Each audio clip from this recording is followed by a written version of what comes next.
Welcome to Direct Supply's Continuing Education webinar series. Direct Supply offers monthly webinars on a variety of topics throughout the year. The topic for today is a non-technical walk through the world of health technology. My name is Robin Malik, and I will be facilitating today's meeting. Please note, the information contained in this presentation is intended to provide general information but not advice about certain regulations and initiatives. This is not intended as legal or other advice, and each situation may vary depending on the particular facts and circumstances. You should not act upon this information without first consulting with qualified legal counsel. Today's webinar will be presented by Justin Smith, Innovation and Technology Manager at Direct Supply, and Liz Jensen, Clinical Director at Direct Supply. Justin is an engineer and manager of the Innovation and Technology Group within Direct Supply. Justin started his career in product development at GE Healthcare, working in design, usability, and validation of new medical devices. Justin leads the Innovation and Advanced Technologies programs, including a focus on emerging healthcare tech, including medical, Internet of Things, AI, computer vision, and voice control applications within the industry. He also works with technology startups across the U.S. and overseas to develop and test their products and move them from alpha to beta pilots with healthcare customers.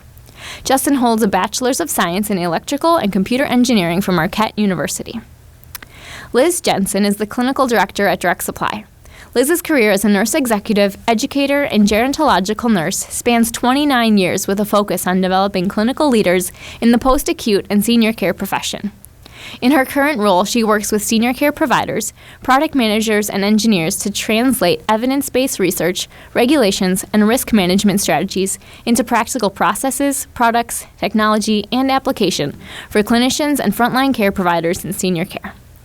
Liz leads the Direct Supply Spark Collective Clinical, an interprofessional collaboration of senior care, nurses, therapists, physicians, pharmacists, and others who test and pilot new products and services that improve outcomes for seniors.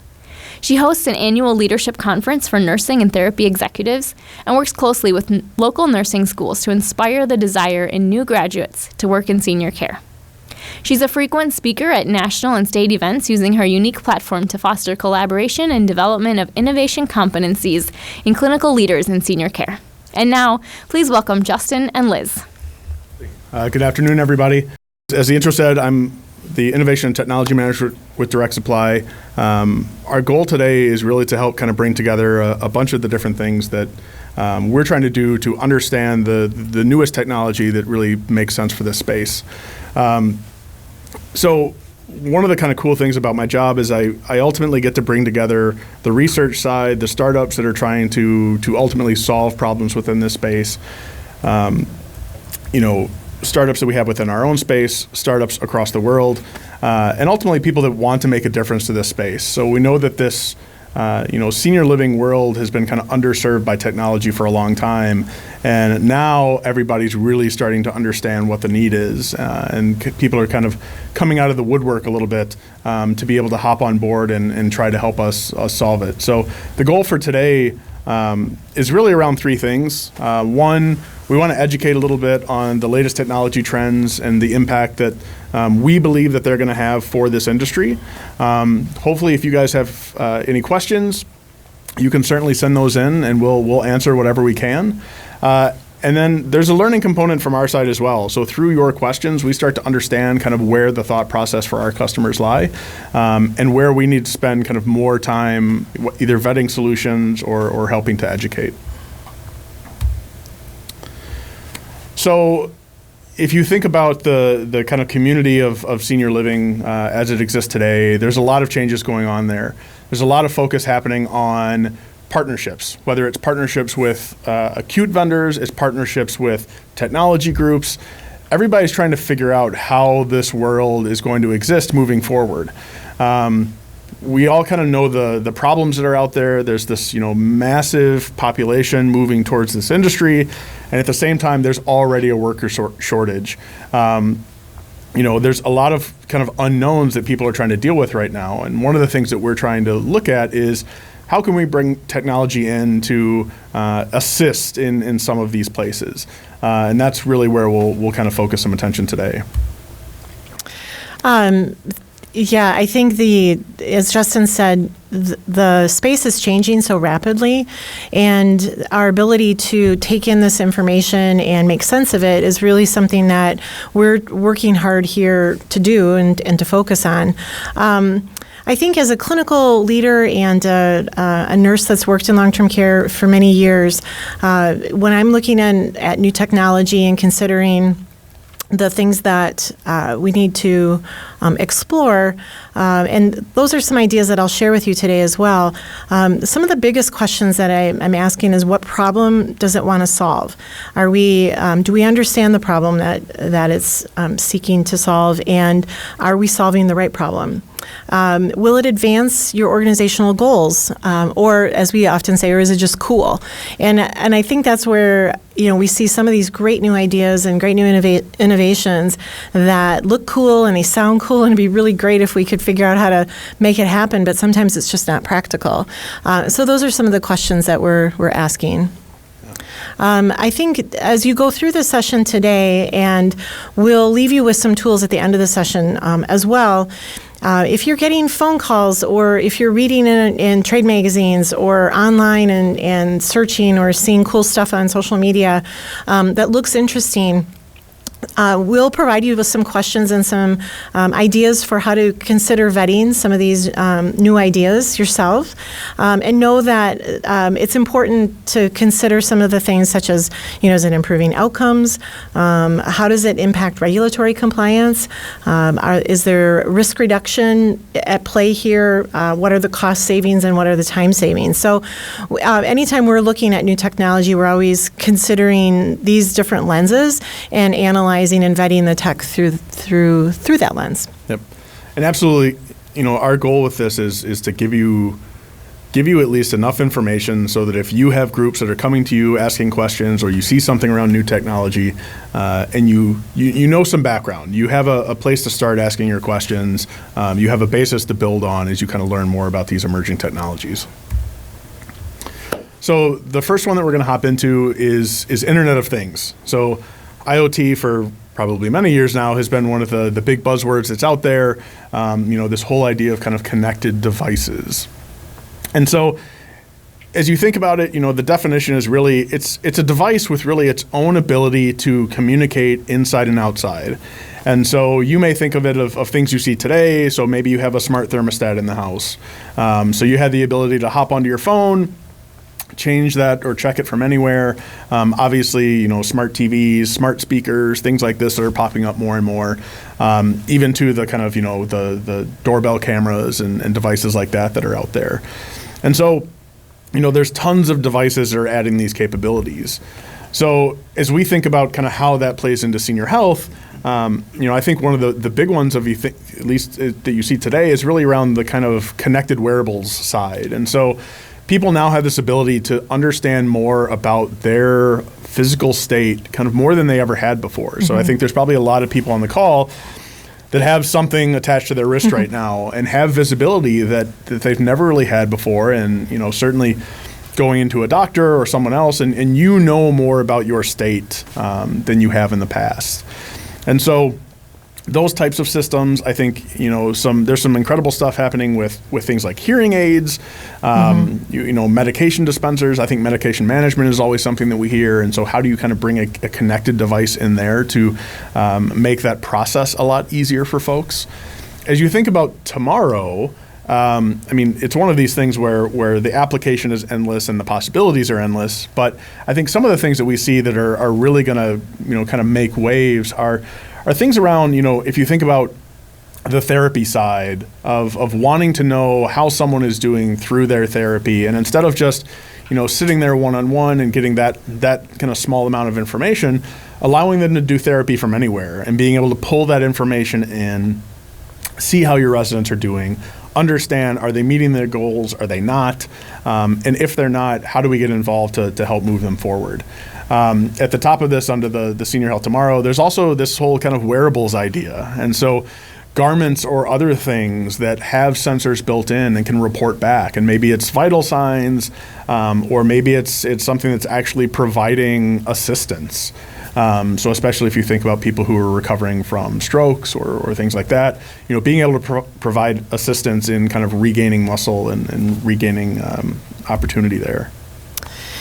So one of the things that, as a nurse and the clinicians that we work with through our Spark Collective, some of the questions that they ask and that we're looking at and asking when it comes to the Internet of Things are things like, again, to what purpose is the device going to be used? Is it a device that the resident themselves are bringing into the community that they've been wearing and using for some time? Or is it a wearable device that the community is considering asking residents to wear? So really understanding what the purpose is and what it is that we're trying to achieve with it. Another big question is who pays? Who's paying for both the equipment and the service typically that's attached to that? Which products are we using? We talk to senior care providers frequently who are looking at a lot of different types of products. They're trying to understand and figure out if they can bring this type of technology into their care space. Is it right for the entire population of their residents, or perhaps just a focused group within one part of their care setting? And ultimately, how will that impact their practice? And how will that information be utilized? And so those are good questions to consider and to think about as you're exploring the Internet of Things and thinking about bringing these types of technology and products into your space. Perfect. So on to the next one, which has a very foreboding image to hop into, but it's really this whole idea of machine vision and smart cameras. And so I'm going to go a little deeper into this one to kind of help you understand kind of how these systems work. But if you think about it, it's really a camera that has an ability to make sense out of what it sees. And so traditionally you may have a bank of monitors in some sub-basement that someone has to sit in front of all day and just monitor. This is really moving towards this idea of there's a computer behind the scenes that does that monitoring for you. And it's trained to identify a specific action or a specific event. And it's going to be able to call that out consistently with the hope of every time it sees it.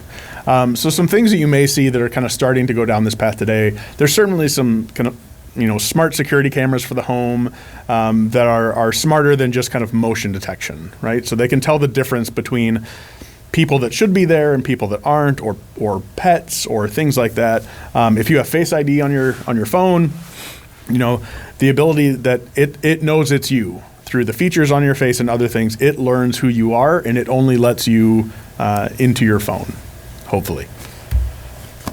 So how does it work? The simple way to think about this is it's a learning model, and it learns the same way that a human would learn, but at a much, much faster pace. So if you think about as a child, how do you know what a dog is versus a cat? How do you tell the difference between them? It's through interaction. You see a cat, you see a dog. The more you see them, the more you understand the differences between them until you get very comfortable that I'm 99% sure that's a cat and I'm 99% sure that that's a dog. And this really works much the same way. So in this example, for us, we clearly know which is a cat, which is a dog. For something or a computer that doesn't know the difference, it starts to see the characteristics. It sees the ears on the cat. It sees the ears on the dog. It sees the structure of the face and things like that. So with a computer, the great part is you can basically flood it with education data. And so for this case, if I want it to learn what a dog is, I'm going to send it a ton of pictures of dogs, and I'm going to send it a ton of pictures of cats, and I'm going to tell it and teach it every time. Yep, this one's a cat, this one's a dog. And over time, it's actually going to get better and better at understanding the fundamental differences between them. And so what that looks like is a bunch of code. This is a non-technical overview, so I'm not going to go into the details of this. But fundamentally, there's code behind the scenes that is building off of this and building this kind of learning algorithm. And so over time, that confidence gets better and better. So as the computer sees an image, it recognizes it as cat or dog. So in this one, for instance, it's 100% certain that, the image in the middle is a dog.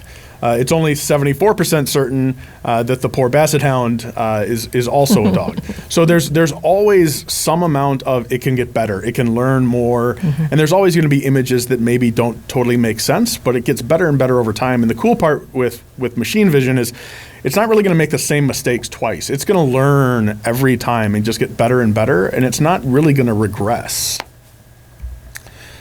And so when you think about the application, this is an image that came from a group that was doing autonomous cars and how the vision systems in those cars ultimately work, and identifying the difference between people and cars and traffic lights and all these things that are very complex that typically it's only a person who can make sense of. But they're taught to identify these things. And so it's not maybe necessarily taught to identify a tree or a flag or anything else because it's kind of inconsequential at that point. But traffic lights, it's going to know. People, it's going to know. Crosswalks, it's going to know. And so when you think about it from a Senior Health Today standpoint, there's some solutions coming to market right now that are really focused on, typically it's focusing on kind of the frailty issues of falls being the big one. We want to know when a fall happens. The worst thing is we don't want a fall to occur and then to come in, hours later and find someone on the floor. If we have a way to actually do that without maybe a wearable or something else that has to be on the person for that event to be, hopefully captured, we're all for it. And we're trying to find the ways to do this. If you think about Senior Health of tomorrow, it really gets into how do you use some of these cameras to do, facial recognition that starts you down the path to understanding mood. Is this person aggravated? Are they happy? Are they sad? Is something else going on? And doing all of that through, just an image of the resident. The cool one that I really like is this idea of what we call kind of passive gait analysis. And so a camera that's within the space, and every time someone walks by, and let's say it's in a hallway in a building, every time someone walks by, it's going to capture an image of them.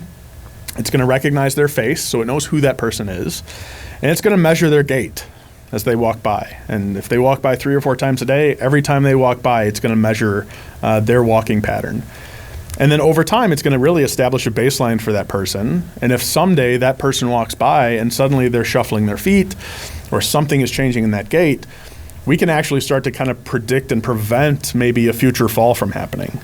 And so one of the things I wanted to show is kind of the computer vision in action side. This is a solution that's really focusing on dementia care. And so especially with that population where you have maybe limited capability to explain what happened. So someone might walk in, they find someone on the floor, the resident can't explain what happened to them, how they got on the floor. As a clinician, you don't know, did they injure themselves, did they hit their head, did something else happen? And so how can we actually use computer vision kind of in this way? So this video that I'm going to play is really giving you, so this is a mock scenario, and it's really going to give you insight into kind of how the process works. And so what you're going to see is someone walking within a room. You see the square around the person, so it recognizes that a person is there. The number that you see, the closer it gets to 1, is the more certain that the computer is that it's recognized a fall or someone who went down to the ground. So you can see at this, it's 0.994, 992. It's almost 100% certain. It's 99% certain that it just witnessed a fall. And so this is the kind of behind the scenes of what's happening. Only a computer is looking at this. There's not anyone else there. Now, as you go into a real situation, here's a situation where we have a resident who is ultimately, she's trying to get out of bed. So she's working her way past the rail, down onto the floor. There's already a mat there, so likely this has happened in the past. She starts kind of moving across the floor to the point where eventually, a clinician is going to come in and find her. Now, they may have history, with this resident. They may know that she does this on a regular basis. But for some residents, they may not. They may find someone on the floor like this and ultimately say, I don't know what happened. I don't know how they got there. I don't know if they hit their head. We're going to go ahead and call EMS. We're going to send them to the hospital, or we're going to do something else that because we just don't have the information. So I think from a clinical side, getting visibility into some of these events that we've never had visibility into before, and then ultimately using this type of footage to be able to go back and say, all right, well, what do we need to change in this space? Why is this person having issues? Why are they trying to get out of bed? Is it something in the space itself, or do we need to change something else? Yeah, I think, Justin, thank you. This image in particular, these images in particular, and I think machine vision in particular is something as a clinician that I am really intrigued by, and I think that there's a lot of power here that we are just at the very early stages of understanding how we can apply it and use it. Some of the considerations, obviously, that are here on the screen and probably already coming to your mind. I know these were some of the questions I first had when I started seeing some of this technology.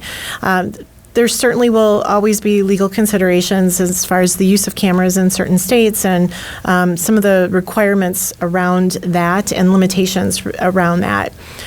We have the ethical considerations for the use of camera technology that absolutely have to be considered and need to include the resident and their family members as well as other stakeholders in the community.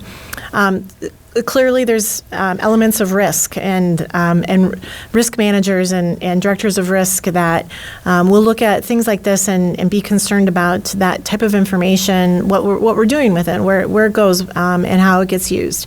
But ultimately, I think that what I'm try to hold an open mind to when I look at some of these things is how can this new type of technology and this new type of information change the way that we care for someone? And that's where it really starts to be interesting and powerful to think that it's not just a camera recording information, that it's actually a computer that's giving us information about what's occurring. And Justin, you do a great job of explaining what machine vision is. And, as a clinician, I'm not a computer engineer, and I don't design these sorts of things. And so I asked him, I said, please help me understand this in layman's terms. And you did a great job with the cats and dogs thing. And I'm like, oh, I get it now. That's great. But I think, asking those questions and being curious about how this works is going to be really critical for all four of these squares to consider, because that's where we start to get to a place where we can understand, well, this is how this information is being limited in its use.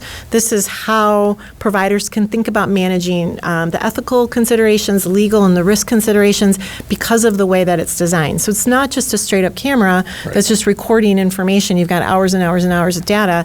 It doesn't work that way. Right. It's only capturing an event that occurs, and the computer's the only thing that's seeing it. Correct. Yep. The only time that you're going to have access to that information is ultimately if it believes an event has occurred. Mm-hmm. And really at that point, it's less so about identifying that it was a fall as much as going back and trying to do those preventative steps. Mm-hmm. Yeah, so more to come there. I think there's a lot of really interesting stuff happening in the machine vision space. Absolutely. Mm-hmm. So next up, artificial intelligence. We're hitting all the buzzwords for the kind of technology industry today, and so this is certainly a big one. First off, I really like doing the what AI is not, and Liz, she said, it's not the Terminator, right? I'm like, no, it's not. Today it's not the Terminator. It's not iRobot. We're not really seeing the applications in that way today. Certainly, we're seeing some uses of robotics today, but we're not. We're not replacing people. That's certainly not the goal here at all.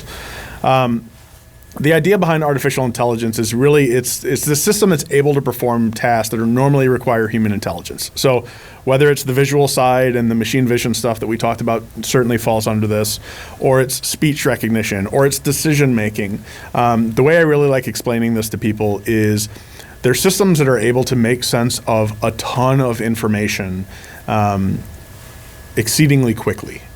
And so if you think about how that works, if you think about home automation and some of these devices that you have that are taking in kind of all of this different information, maybe from IoT devices all over the house, and then making sense out of it and saying, all right, I know that my owner is 5 minutes away because I, have a proximity alarm set, and now I'm going to turn the heat on, I'm going to turn the lights on, I'm going to do some other things.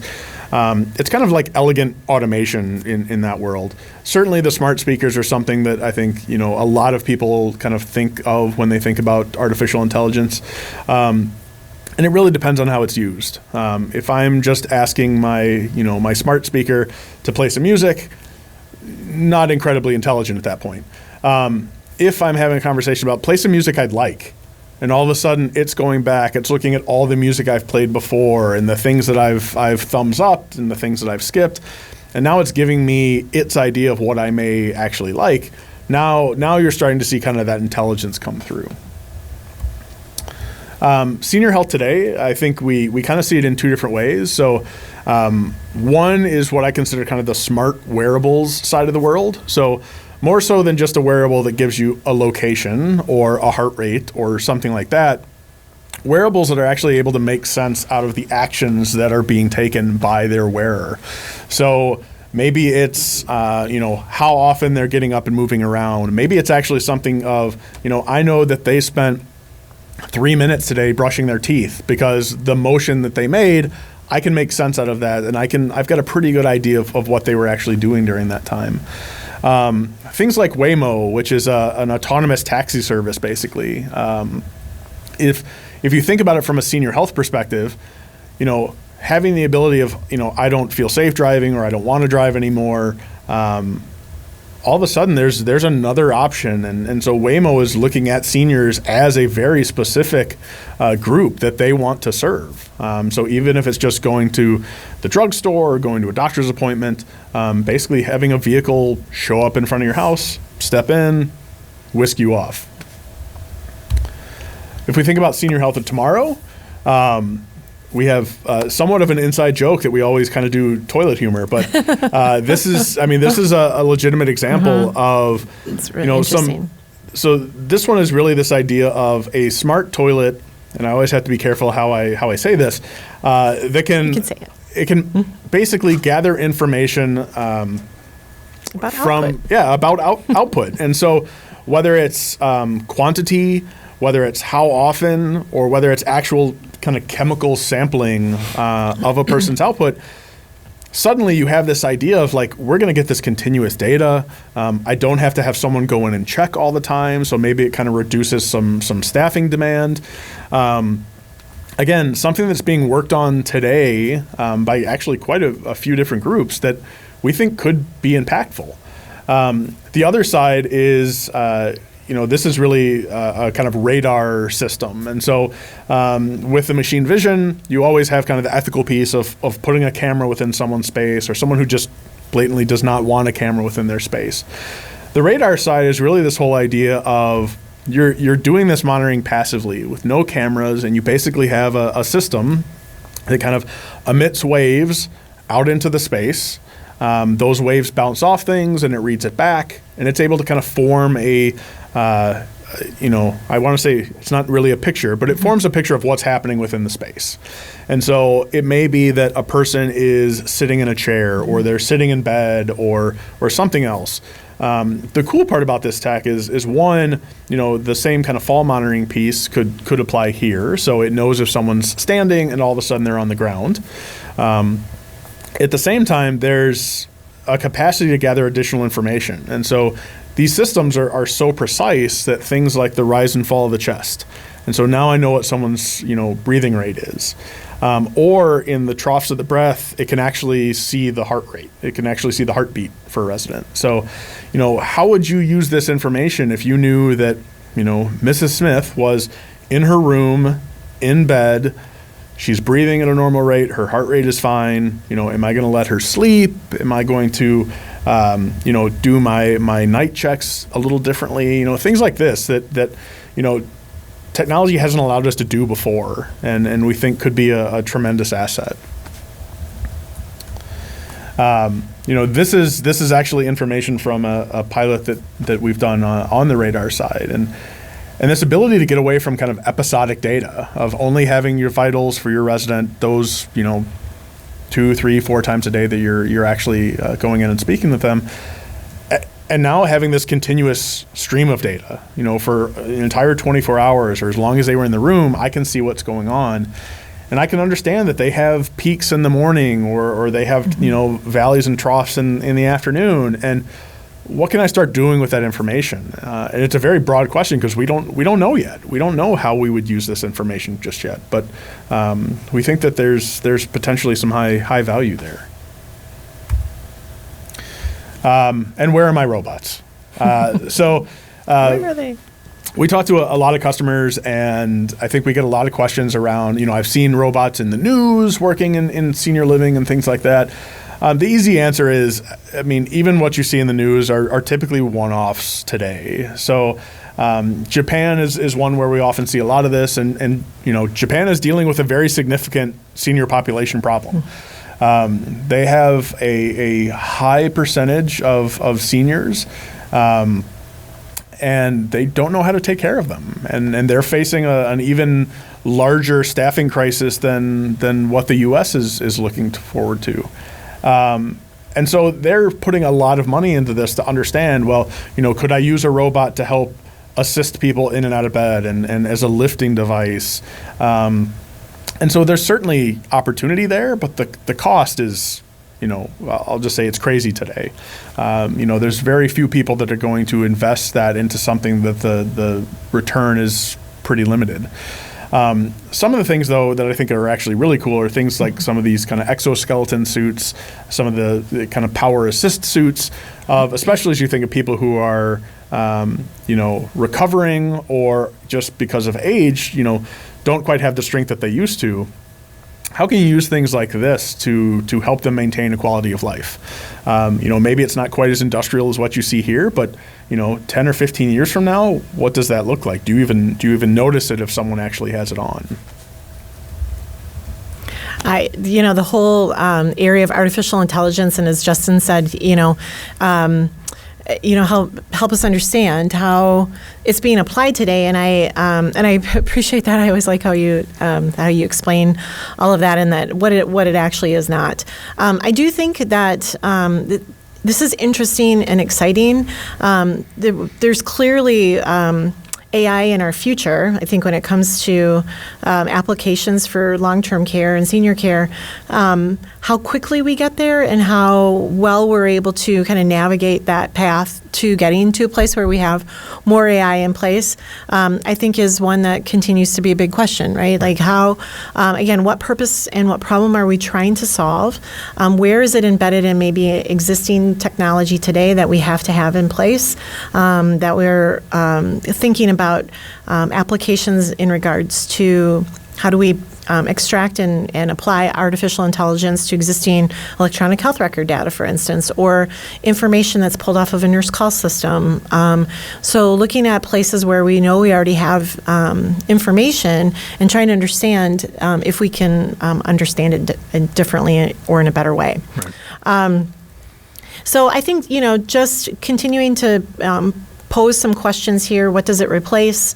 What does it create? What are the unintended consequences of implementing some of this type of technology when we get the chance to? So I'm always encouraging clinicians to keep an open mind, to think about how this might start to enhance existing practice, but also to be really involved in asking the questions to make sure that we're not losing sight of what it means to care for people in the midst of new technology as well.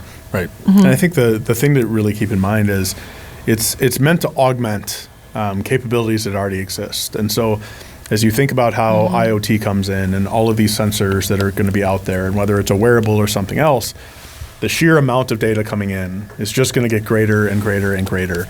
And expecting a clinician or really anyone else that, for that matter, to go in and be able to make sense, relatively quickly of this vast amount of data, it's just not possible. And so, how do we actually use this application to not necessarily get to a diagnosis, but get to the point of I've seen a change in state. Here's, I understand what a baseline is for someone, and they've deviated from that baseline. And I'm going to make that visible to the clinician so that they can choose what to do with that information. It's another tool to have kind of in your tool belt at that point. Yeah, it's a wild world right now with the development of all of this. And so I think staying, fresh on the right questions to ask is really critical. Yep, absolutely. So really the kind of last section I'm going to go through is this idea of virtual reality, augmented reality. There's some kind of great applications that are here, and I'm not going to go into a ton of detail of this, but I am going to give you a little bit of insight of kind of how we look at it and the applications kind of macro level. So design is certainly a big one. So as you think about, building of a new facility or building of a new, living space, and being able to do that in a virtual environment. So before shovel has even hit dirt, being able to go in and truly experience this environment, walk around it as if it was there, as if it was built, and as if you were right in the middle of it, and understand some of those pieces that hopefully we're learning from the machine vision side and others around how we do design. And being able to do some of that early and test in the cheapest way possible. So it's building a building and then testing it is a very expensive way to do it. If we can do it in a computer and say, well, this doesn't work for this reason, great. We haven't wasted any resources in doing this. The resident side is certainly a big one. So there's a lot of great solutions out there that are really focused on resident engagement. And so whether it's things like, virtual field trips. And so taking residents back to the hometown that they grew up in and letting them see what it looks like now and see the house that they grew up in. Or things all around, just other kind of sensory experiences. There's some really great solutions that are out there today. And then I really like it from the caregiver side. I think there's an aspect of empathy that exists that we can kind of do with virtual reality of putting caregivers, into the shoes of their residents. And so whether it's simulating things like macular degeneration or some of the kind of overwhelming effects of dementia, and being able to simulate that for caregivers and really give them an understanding of what it's like to be one of these residents. We've seen it in action. There's some groups that are working on this, and the feedback's been tremendous. And this ability to put yourself in the shoes of the people that you're working with hasn't been there before. Like, you may only know it if you had a very close family member who went through it and you saw the kind of progression and everything else. But if you're just having point contact, you may not get that.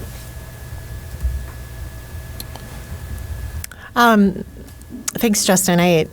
Just a note on the virtual reality. I think it's one of those areas where I think we're seeing more providers make that as an initial step, or they're trying virtual reality in a way that gives them the opportunity to test it, to experience it at a pretty low cost, low commitment. The price of entry has really dropped for virtual reality in the last 5 years. Which is nice to see. So I think more to come there for sure. We're going to move now into this kind of the last part of our session here together. I wanted to take you through a few slides, and I've shared with you some questions to consider as if you're exploring and looking at new technology for your care setting.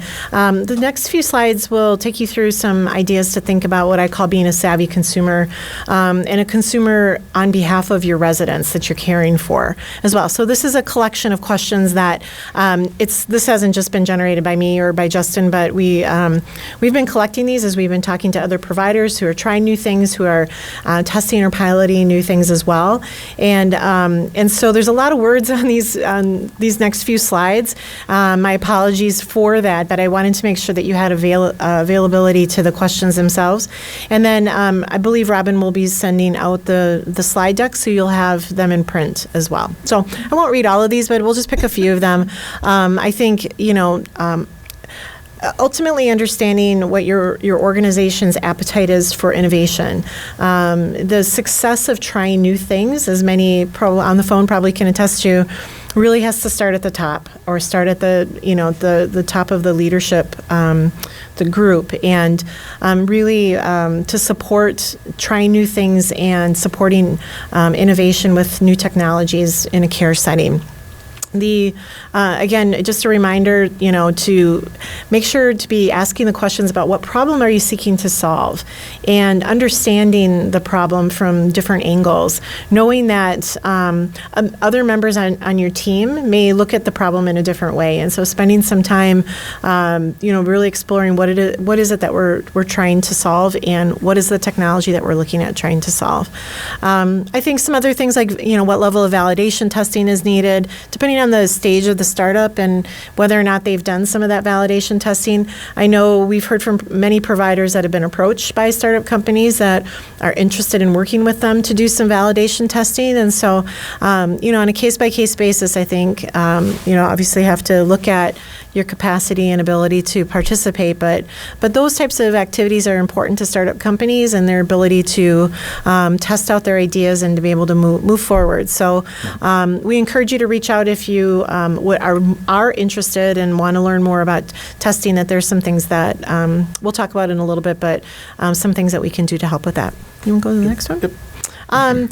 Deciding to pilot, if you do decide to pilot, some things to think about. Making sure that you're focusing on objectives. We've seen a number of providers engage in pilots, in testing processes, without maybe entering into it with a clear definition of the objectives that they're seeking to test, what the milestones would be as far as progress through the project itself, and then what the expected outcomes are at the end. Taking the time at that point to reevaluate, to say, is this something that we want to continue to invest in and put our time and energy into or not? So hopefully these are some questions that can help with shaping some of that up for you as well. And then the last slide here is really talks about adopting the innovation then. If you do choose to proceed and to move forward with implementing new tech in your space, obviously who will lead implementation? What are some of the barriers that you're expecting to encounter? How will we know when we've achieved implementation and success with implementation, knowing that those things can change, along the way? So again, just some ideas to consider if you're thinking about starting a new project. Yeah. I think an important one here that talk to the people that are in your network as well. Mm-hmm. So not just within your organization, but hopefully outside, because as we're seeing, there's a lot of these groups that they're looking at fundamentally the same technology, but through different startups, different technology groups. Understand what options are out there. There's very rarely is there one person, bringing mm-hmm. a solution to market. There's a bunch that are all trying to attack the same problem. Understand those little fundamental differences between them, and which kind of align to, your organization better than others. Mm-hmm. Mm-hmm.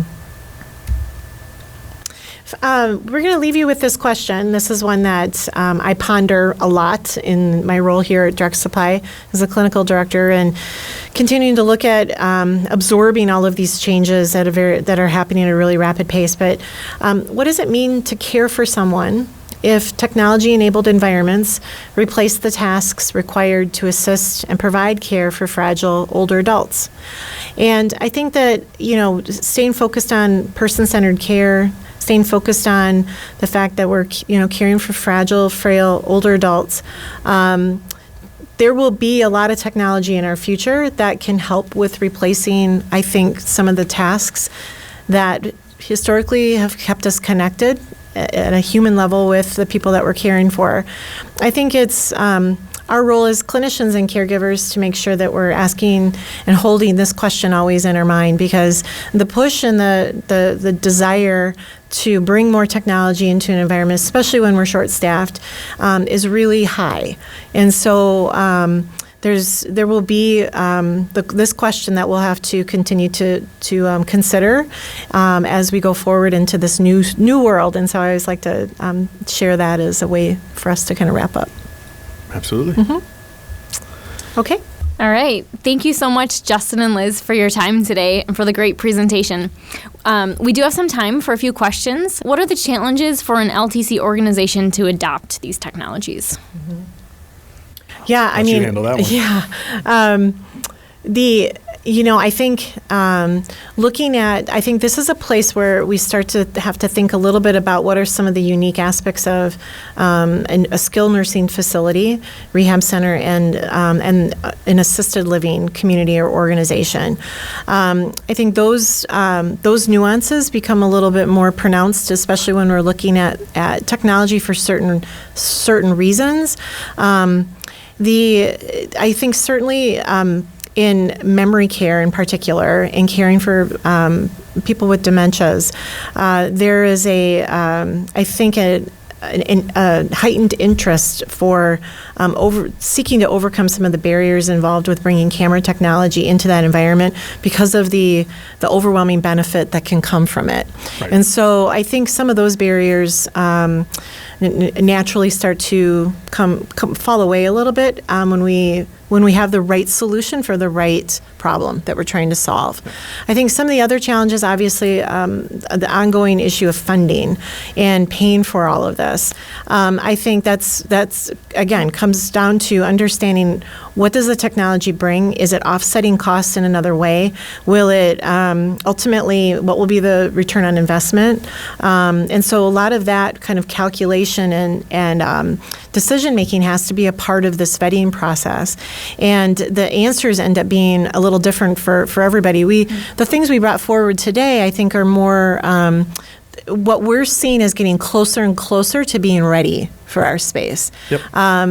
The knowing that there are still, solutions out there that are very expensive and that may not ever be able to really fundamentally make it, from a scale perspective in long-term care, but there's always things that we can learn from those as well. Right. I don't know, long-winded answer there to your question. We had a question saying, all this new technology is very exciting, but tends to be very expensive. Do you think that seniors would be open to paying for these type of services to pass some of those costs along to them? Mm-hmm. I think, we're hearing from our providers that we're working with that it's kind of on a continuum. They've got seniors that are actually coming to them saying, what do you got? We want to be able to have more technology. We want to be able to bring in our Alexa device or our smart speakers or our wearables, and we want to be able to incorporate those into care. I think others are trying to figure out, well, if I have those and if I've got residents that are wearing them, how does my staff react to it? What do we do with it? So I think who pays for what becomes, again, part of the question as far as where the funding streams are today, who's within a skilled space, obviously, that's, again, different than it would be in an assisted living. But, I think those will be bigger and bigger questions going forward that we're going to have to consider. Who else has a vested interest in seeing some of this technology take hold? Right. And beyond the resident themselves, there may be some other stakeholders in the mix who might be interested in that. So, yeah, I don't know. Yeah. Thanks. Mm-hmm. All right, next question is, with so much research and positive strides made in music therapy with dementia patients, are you already seeing or hope to see similar, if not better, results with VR technology? Mm-hmm. A great question. I think it is exciting, isn't it? What we've seen published around the awakening that can happen in using music with people with dementia, I think so. I think, with some of the dementia or some of the VR technologies, you've got equipment involved, and there's that element of will a resident be comfortable with putting goggles on their face, or can an experience be set up and enabled in a way that doesn't require them to have to put anything on? Right. And so I think so. I think that we're going to see, we're already starting to see that a bit in the literature, and I think that we'll see more of that. There's a lot going on right now in using virtual reality, using music, using other kinds of technology to engage residents with dementia, and the results that we're seeing from that. We've seen that with some of our partners that we're working with in Canada as well. and the outcomes that they're seeing. So, yeah, I would say yes to your question. All right. Well, thank you all for the great questions, and thank you to Justin, Liz, for your time today. Absolutely. And now for anyone interested in learning about how Direct Supply can help you navigate these new technologies and products, please help me welcome back Justin Smith and also welcome James Jansen, our Product Manager for Technology Solutions at Direct Supply. All right. Hopefully you're not sick of us yet.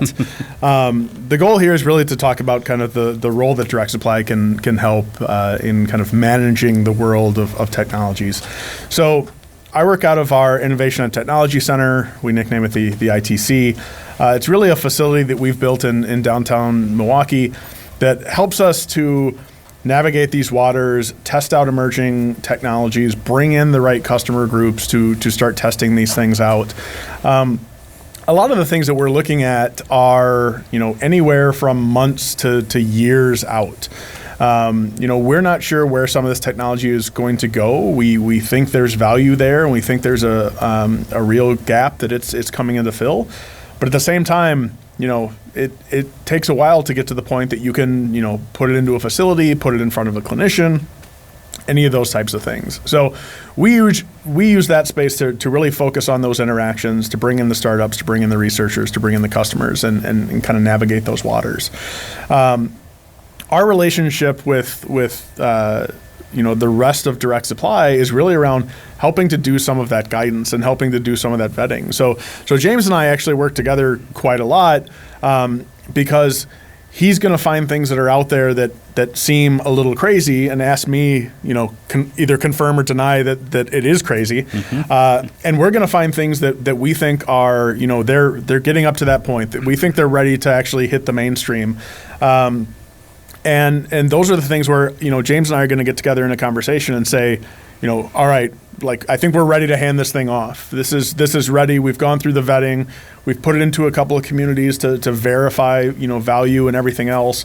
And James and his team are really the ones who are able to start focusing on how do we scale this now? How do we bring this to market? How do we give the training and all those kind of additional pieces that our customers are asking for? So, there's a great relationship there, and I'm going to kind of hand it over to James now to talk about kind of everything that we're doing within Direct Supply and our technology solutions group as well. Great. Thank you, Justin.